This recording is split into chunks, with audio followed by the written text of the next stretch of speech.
Ok, c'est parti. Donc, bonsoir tout le monde.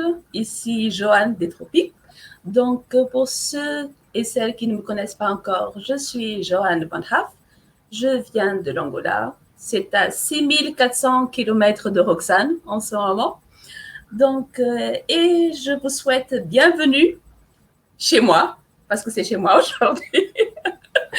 Et pour ceux qui me connaissent, mais qui ne connaissent pas Roxane, alors Roxane et moi, on se connaît depuis presque 10 ans maintenant.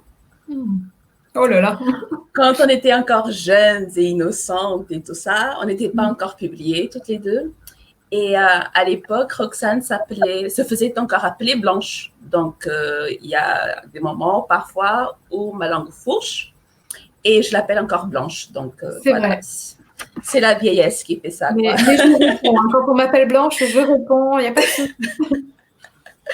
Donc, derrière son allure très sage, son côté très scientifique, très méticuleux, c'est la personne la plus dingue que je connaisse. Elle est dingue, mais elle est super drôle, elle est super talentueuse et elle est aussi haute couleur que ses personnages. Donc, on n'a rien à envier à ces personnages, on a Roxane en vrai. Donc, voilà. Et je sais que quand j'ai besoin d'un remontant, je prends ces livres, je sais que je vais rire, je sais que je vais sourire, je sais que je vais apprendre des trucs et je vais faire miaou. Non, bon, on va laisser le miaou pour, on va laisser le miaou pour Lou, quoi.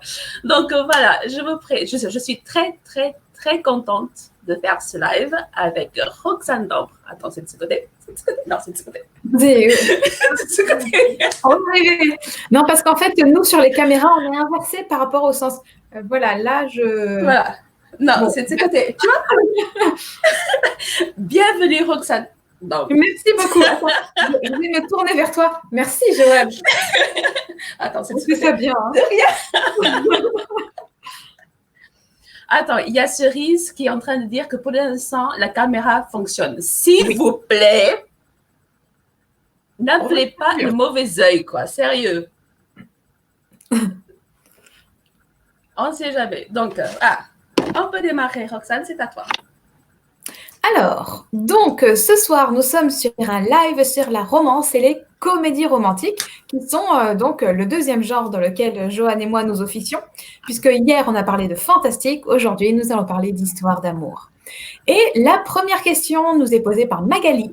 Pourquoi les romances, pourquoi les comédies romantiques, pourquoi ce genre-là et pas un autre? Alors, Joanne, pourquoi? Pourquoi pas? Oui, c'est vrai. Il va falloir développer. Hein. Non, au fait, je n'écris que des histoires d'amour. Du genre, comme je disais hier, qu'elles se terminent bien ou qu'elles se terminent mal, je n'écris que des histoires d'amour parce que j'ai l'impression, parce que tout le monde est capable d'aimer, même les gens les plus abjects, même les gens qu'on n'aime pas, même les méchants dans la vraie vie. On fait beaucoup de folie pour l'amour et je pense, je sais pas que je pense, je suis convaincue que ce sentiment peut sauver, peut guérir pas mal de blessures. Et en plus, j'aime bien sourire et c'est bon pour les points karma parce que j'aimerais bien que ça me retombe dessus un jour. Donc, voilà. C'est juste parce que je pense qu'on a tous besoin d'amour dans la vie. Donc, et avoir un livre papier avec de l'amour, comme si c'était de l'amour en bouteille, c'est mieux que les médicaments, en fait, je crois. Enfin, pour certains. Oui, tout à fait. Et toi, Roxane? Alors moi, j'écris de la comédie romantique parce que pour moi, l'amour, c'est la vie. Hein, je suis comme toi. L'amour, c'est un peu ce qui fait tourner le monde en fait. Hein. Avec l'argent, vous me direz. Hein. Mais voilà, l'amour, c'est vraiment ce qui fait tourner le monde. Et pour moi, l'amour est indissociable du rire parce que quand on aime quelqu'un, que ce soit d'amour passionnel, comme une femme aime un homme ou un homme aime une femme ou un homme aime un homme, peu importe. Que ce soit cet amour-là ou que ce soit l'amour familial, une mère, un père qui aime ses enfants, un enfant qui aime ses parents, on passe toujours des bons moments ensemble. l'amour est indissociable des sourires, des câlins et des rires. Et c'est pour ça que pour moi, la comédie romantique, c'est vraiment le genre où c'est le genre de la vie. Voilà. Je suis incapable d'écrire des comédies romantiques, mais ouais, je t'envie sur ce coup-là.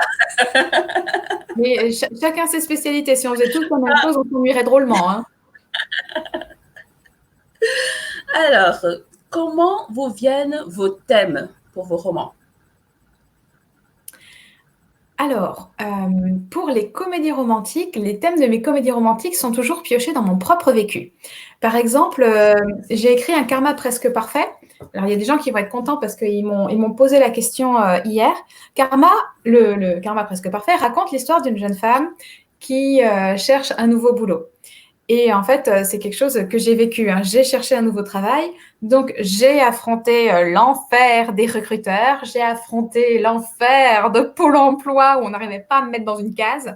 Et je me suis dit, mais c'est tellement dingue ce genre de truc qu'il faut absolument que j'en fasse un roman. Et donc ça, c'est karma. Et de même, la part de rêve, l'idée m'est venue quand j'ai cherché moi-même à acheter mon premier appartement de grande fille.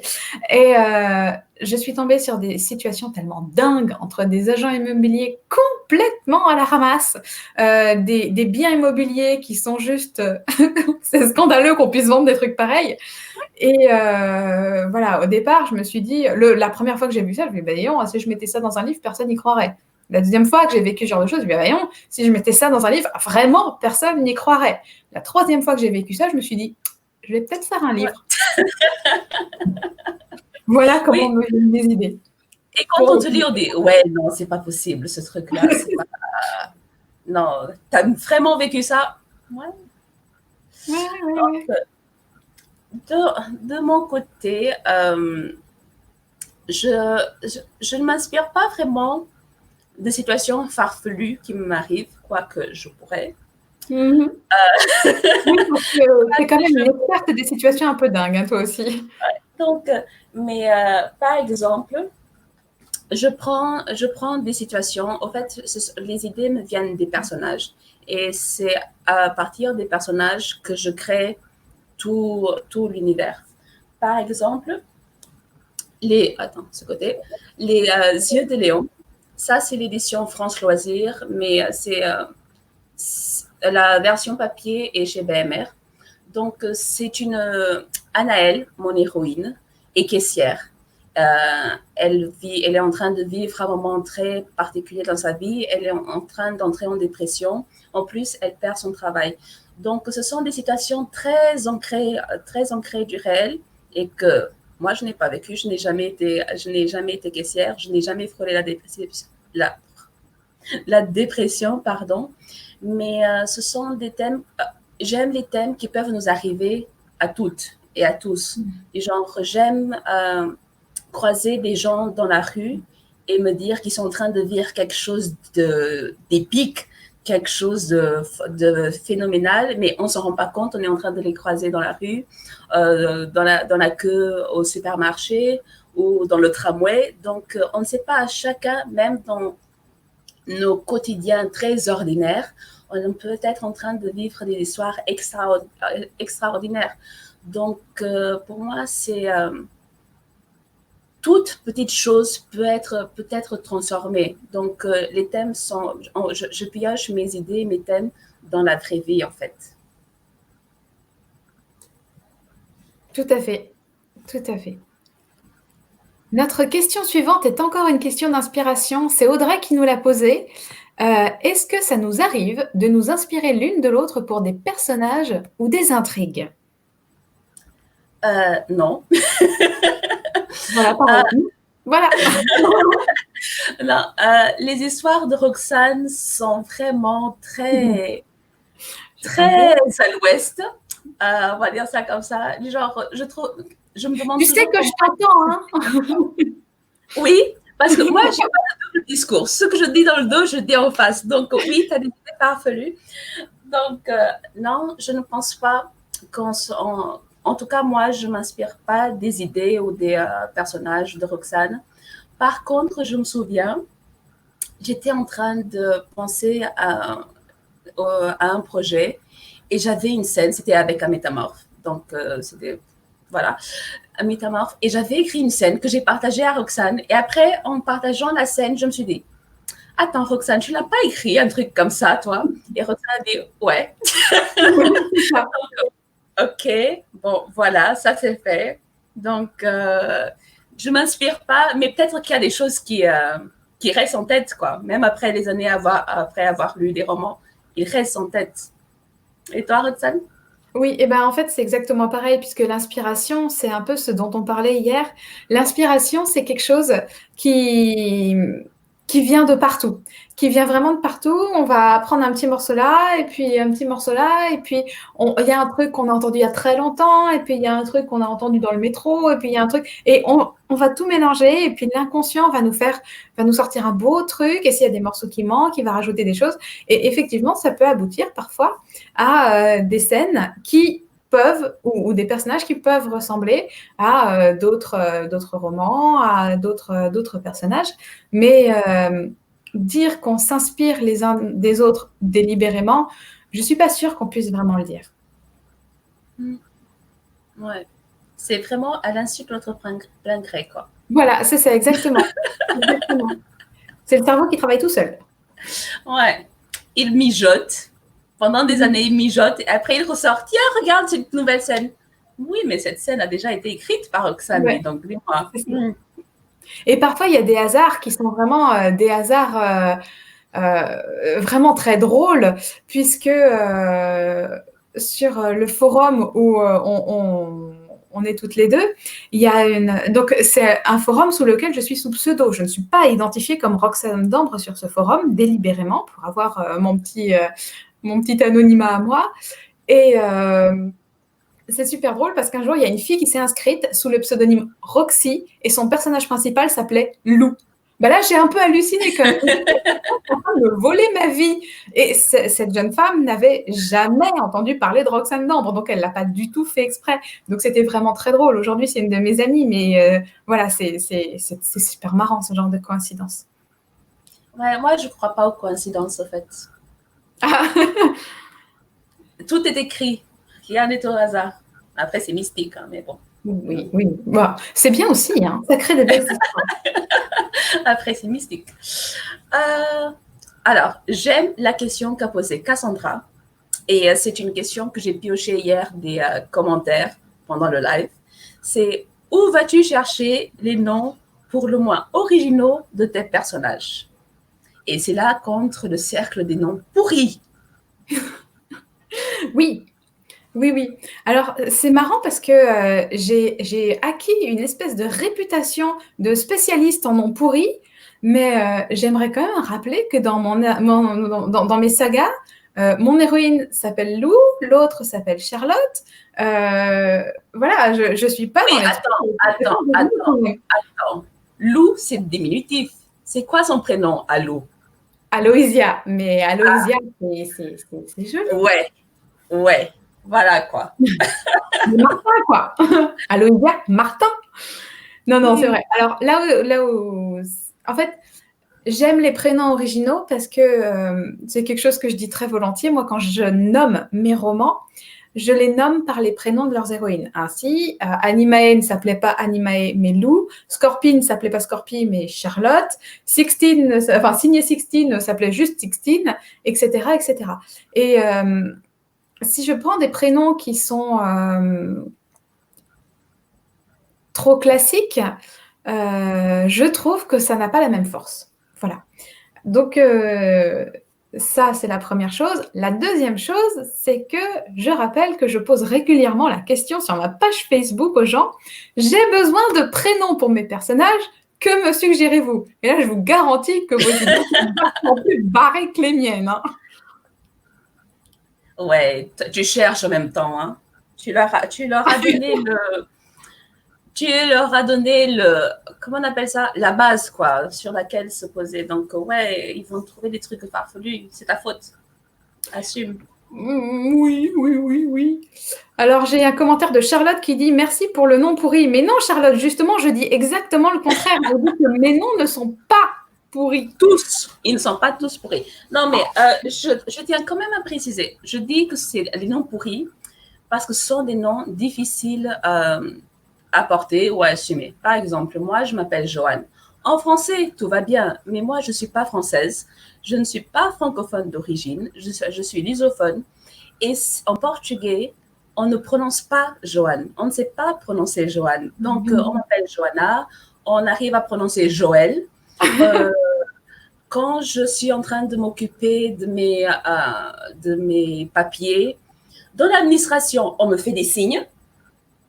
Du genre, on fait vous là, toi, vous. voilà, c'est ça. Et en plus, j'ai un nom complet qui ne m'aide pas. Donc, je m'appelle Joanne Van Haff. C'est un petit V et personne ne sait prononcer ce truc-là.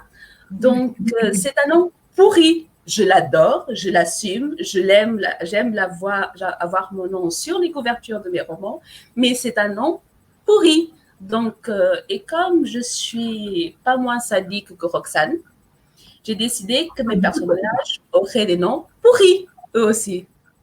Voilà, parce qu'on est tous ensemble dans la galère. J'aime partager ces... Voilà. J'aime le partage. Donc, il y a un truc que j'ai oublié de faire hier, Roxane. Je me suis rappelé du genre 5 minutes avant le live d'aujourd'hui. C'est, voilà. Sortir du personnage. Oui. Donc, ta génie préférée. Oui, je la reconnais. Et donc, dans les surnoms pourris, j'ai mes jumelles. Attends, c'est comme ça? C'est comme ça. Ouais, comme ça. C'est comme ça. Donc, là, c'est Mike. Pourquoi pas? Là, c'est Paul. Pourquoi pas? N'est-ce pas? Parce que j'aime les surnoms pourris. J'aime partager la souffrance des autres. Donc, voilà. Et j'ai... Attends. Léon. C'est pas pourri, Léon. C'est très à la mode, en plus. C'est un peu vieillot, Léon, quand même. En fait, le pire, c'est sa sœur qui s'appelle Louison et son frère s'appelle Léandre. Donc, je crois que je me suis dit que c'était bien pour la fratrie. Un peu, c'est... En plus, je l'aime bien, Léon. Voilà. Alors, Joanne, là, il va falloir que tu nous fasses une explication. Cerise demande comment on prononce ton nom. À qui? À moi? Oui, bah oui, moi ça va. Mais toi, ton nom complet, hein, j'insiste, pas juste Joanne Van Haff, le nom complet. Le complet, zut alors. Donc, ça se prononce Joanne de Seychelles Van Haff. C'est un nom pourri, non? Eh bien, je confirme que c'est pas très facile à prononcer. Non, et surtout, ça ne s'écrit pas du tout comme ça se prononce. Ouais, de Seychelles, non. Du genre, je l'utilise jamais en français parce que c'est la... Alors, jamais en français. Non, qu'est-ce que tu vas faire? Je vous l'écris dans le chat. Comme ça, vous saurez tous comment ça s'écrit. Avoir les amis, c'est pourri aussi. Hein. Ouais, les amis, franchement, avec des amis, pareil, pas comme ennemis. Bon, alors, ne vous inquiétez, vous allez voir apparaître Blanche, ok? Alors, un commentaire de Blanche.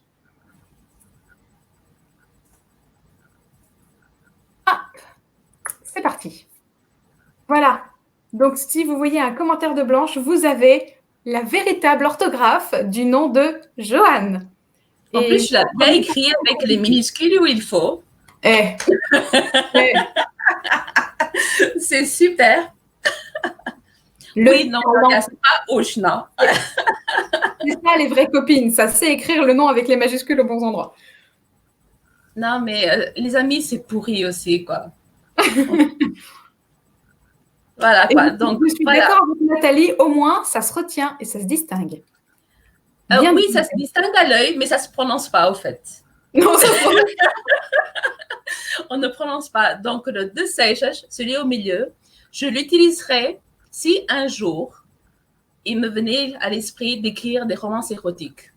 Je crois qu'il est super et qu'il serait parfait pour un pseudo pareil. Même pas besoin de chercher un pseudo, j'ai mon nom pour les romans érotiques. Ce n'est pas encore fait, mais si j'avais besoin, je le sortirais celui-là. Parce qu'en français, on ne prononce pas du tout correctement. Pas du tout. Pas du tout. Et alors, du coup, c'est une transition parfaite pour la question suivante, qui est une question de Virginie. Comment faites-vous pour écrire des scènes hot? Ah oui, ça pour la transition, waouh! Wow. Je t'en prie, je te laisse commencer. Ça me prend une journée pour écrire trois lignes ou un paragraphe. Parce que, en fait, le truc, c'est que dans mes histoires, je n'en mets pas beaucoup parce que je n'écris pas de romance érotique. Donc, je n'écris pas beaucoup de scènes. Et les scènes que j'écris, elles sont pour moi nécessaires à l'histoire. C'est jamais du gratuit. Donc, si c'est une romance, il y aura probablement une scène hot en essayant d'être à peu près medium dans le piquant. Parce que je me souviens, une fois, j'étais en train de corriger, c'était des corrections éditoriales de L'arrêt, l'auteur des hommes. Et mon éditrice m'a fait « Ah, Joanne, est-ce que tu pourrais pas mettre un peu plus de piquant ?» Oui,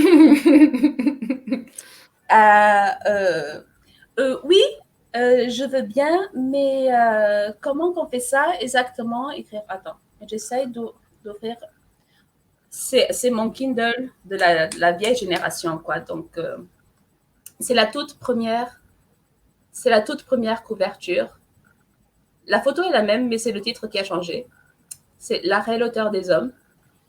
Et on m'a fait, il faut un peu plus de piquant, mais je ne sais pas faire un peu plus de piquant. Donc, c'est un exercice. J'essaie d'être le plus côté émotionnel. C'est très dans les sensations, ce que mes personnages sont en train de ressentir à ce moment-là. S'ils sont en train de voir des étoiles ou des éléphants roses, je l'écris. S'ils sont en train de voir des poneys, j'écris aussi. Si c'est un feu d'artifice, j'essaie de contourner, même s'il y a des scènes à peu près explicites parce que voilà quoi. Mais j'avoue que ça me demande beaucoup plus de temps pour écrire une petite scène qu'écrire tout un chapitre ou tout un livre, quoi. Et parfois, je me dis que ouais, je vais laisser les scènes pour la fin de l'écriture. J'écris tout le roman et après, je reviens pour écrire la scène. Mais ça, c'est uniquement quand moi, je pense que la scène est nécessaire parce que dans ce couple-là, c'est une expression de leurs émotions, de leur amour ou peu importe. Parce qu'il y a aussi des couples où, par exemple, dans Au sorbier des oiseleurs, bon, c'est du fantastique, mais c'est de la romance, il n'y a aucune scène. Oui. Il n'y a aucune scène de sexe. Parce que Ginny est vierge et parce qu'elle est catholique, même si elle n'est pas pratiquante. Donc, et le livre se finit à leur mariage. Donc, je viens de spoiler. Oups. Je viens de spoiler. Anyway, donc il n'y a pas de scène de sexe dans Au sorbier des oiseleurs, mais il y a des romans où ça demande un peu plus, où c'est naturel. En fait, pour moi, il faut que ce soit logique avec l'histoire. Ça ne peut pas juste être une scène hot juste parce qu'il faut en mettre. Non. Ça doit être logique avec les personnages, avec l'histoire et cohérent avec leur personnalité aussi. Donc, toi, Roxane? Moi, je vois une question de Carole qui me fait bien rire, qui demande si les scènes de sexe sont inspirées du réel. J'adorerais. Non, malheureusement non. Je n'ai jamais fait l'amour sur une machine à laver. Bref, donc non, mais... Attends, il n'y avait pas ta mère sur les commentaires, là? Si, elle est toujours là. Coucou, maman. Je promets, maman, que j'ai jamais fait l'amour sur une machine à laver. Voilà. C'est bizarre comme conversation, non? Et du coup, la première fois que j'ai dû écrire une scène de sexe, une scène hot, ça a été terrible parce que franchement, en tant qu'auteur, on est censé éviter les synonymes. Ça, c'est le pire pour moi, les synonymes. Et il n'y a pas 40 000 mots non vulgaires pour désigner la virilité masculine. Hein. Donc, ça a été... la baguette magique. Voilà, il faut que ce soit viril, pas ridicule et pas vulgaire. Eh ben, ça a été vachement compliqué. Donc, ce que j'ai fait, rigolez pas. J'ai été Attends, je rigole encore. Attends. j'ai été sur les sites érotiques. J'ai un navigateur internet, je vous raconte que ça. Parce que mon navigateur internet, je lui demande la sécurité des aéroports, comment on fabrique une bombe, si un alligator peut manger un humain, et voilà, je fréquente les sites un peu érotiques pour voir le vocabulaire utilisé à ces endroits-là. Alors, j'ai eu un peu les joues qui chauffaient à un des moments. Ça a été un petit peu compliqué au départ. Je me disais, mais et pourtant, j'étais toute seule. Je me disais, mais si quelqu'un me voit, j'étais toute seule dans mon appart. Mais j'étais là, mais pourvu que personne me voit, pourvu que personne ne puisse retracer mon historique Internet. Et donc, c'est comme ça que j'ai découvert le vocabulaire qu'il était adéquat d'utiliser pour ce genre de scène. Mais voilà, je suis exactement comme toi, Joanne. Ce sont des scènes, pour moi, écrire ce genre de scène, c'est un vrai exercice. C'est pas quelque chose qui coule de source comme un dialogue ou une scène d'action plus classique. Je préfère faire sauter James Bond de l'hélicoptère. Hein, c'est beaucoup plus simple pour moi que d'écrire une scène hot. Il y a Tessa qui dit j'en peux plus de rire. Eh ben c'est pas gentil.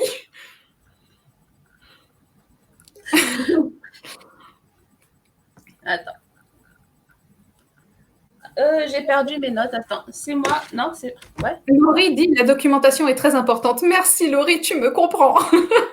Oui, au fait, on se rendra compte aussi que c'est plus facile pour Roxane de faire des recherches, comment tuer les gens, les patrons, tout ça, comment les assassiner en faisant paraître que c'est un accident, que des sites érotiques, quoi. Du genre. Est-ce que ça fait de moi une mauvaise personne? Je ne sais pas. Je ne sais pas ce que ça dit, mais ça dit des choses. Mais c'est très instructif. Ah, mais oui. Il y a Magali qui dit si tu n'existais pas, Roxane, il faudrait t'inventer. Bah, c'est pour gentil. Oui. Merci. Alors, oui, Roxane, mets-tu beaucoup de toi dans toutes tes héroïnes? Pas dans toutes, dans tes héroïnes. Elles ont toutes, sans exception, quelque chose de moi. Mais vraiment toutes, sans exception. Comme je disais au début du live, dans Un karma presque parfait, Siloé cherche un job, je cherchais un job. Les réactions qu'a Siloé face à toutes les situations un peu dingues qui lui tombent sur le coin du nez, ce sont des réactions que j'ai eues aussi. Dans l'appart de rêve, c'est pareil. Noël a tout un tas de galères qui lui arrivent quand elle infiltre une agence immobilière de luxe. Et ce sont des choses que j'ai également rencontrées. Donc, les réactions de Noël sont des réactions que j'ai eues également. Donc, ça, c'est pour la vie quotidienne. Et ensuite, toutes mes héroïnes de tous mes romans ont un truc à moi. Donc, Sixtine a mes grandes passions, ce sont celles que Sixtine va rencontrer. Et donc, on a plus ou moins la même grand-mère, Sixtine et moi. Lou de Animae, elle est physiquement strictement identique à moi, hein, pour ne pas vous dire que je m'y identifie un tout petit peu. Charlotte, au début du roman Scorpie, est harcelée sexuellement. C'est une situation que j'ai également traversée. Donc, il y a vraiment un peu de moi partout. Il y a un peu de moi dans chaque héroïne. Et toi, est-ce que tu mets de toi, Joanne? Il y a Syl qui pose la question, et les vêtements de couleur et fluo de préférence, ça s'inspire de toi? Alors, non, les vêtements colorés, j'évite de faire des associations douteuses. J'ai un peu plus de goût, j'espère, que Sixtine. Mais ouais, j'aime bien les vêtements colorés. Et quand on me voit habillée tout en noir, c'est qu'en général, il y a un truc qui ne va pas. Il y a un souci. Voilà, il y a un souci. C'est un baromètre, quoi. Voilà. Moi, je m'habille presque en noir, donc ça c'est fait. Ça va pas, Joanne? Tu veux qu'on en parle? Non, c'est juste plus pratique. Je sais pas, j'ai pas à choisir, quoi. C'est plus pratique pour le truc. Il n'y a pas de... Voilà, c'est la mode, quoi, la mode. Donc, pour moi, je crois que tous mes personnages, héroïnes ou héros, ont un détail qui vient de moi, même si ce n'est pas très, très flagrant. ou je m'inspire, ou alors c'est pas forcément physique ou c'est pas forcément dans la personnalité, mais ça peut être dans la réaction du genre Mélanie de La réelle hauteur des hommes. Elle est très patiente. Je ne suis pas aussi patiente qu'elle. Mon niveau de patience est très, très bas, donc je me retire très vite. Donc, ce qu'elle vit dans le roman, moi, je serais partie depuis. J'adore Little John, mais je serais partie depuis longtemps, mais longtemps, longtemps. Donc, je prends certains traits chez moi et soit je les applique tels quels, soit je les amplifie, soit dans une version idéalisée de moi-même, parce que Mélanie, rien que pour sa patience, c'est une version vraiment idéalisée de moi-même. Par exemple, il y a Léon, des yeux de Léon. Il ne veut pas. Ok, il est aveugle, mais ce n'est pas parce qu'il est aveugle qu'il ne veut pas. Qu'il ne veut, qu'il se fiche du regard des autres. Donc, c'est juste qu'il a appris à faire avec ça. C'est un poids une pression supplémentaire sur les gens. Donc, lui, il se fiche totalement du regard des autres. Et qu'il soit aveugle, c'est bien plus pratique. Et ça, c'est quelque chose aussi que je cultive pour moi. Donc, l'opinion des autres ou la façon dont les autres me voient, ça ne me concerne pas. Donc, ça aussi, c'est quelque chose qui est très moi. Donc, je crois que c'est vraiment dans les réactions, pas forcément dans les personnalités ou dans le physique, comme je disais. Quoique, moi et Léon, on n'a rien à voir, quoi. Donc, ça, c'est fait, quoi. Bah, ça répond à la question de Carole qui demande si ça peut être une qualité que nous aimerions avoir. Et oui, la réponse est oui, bien sûr.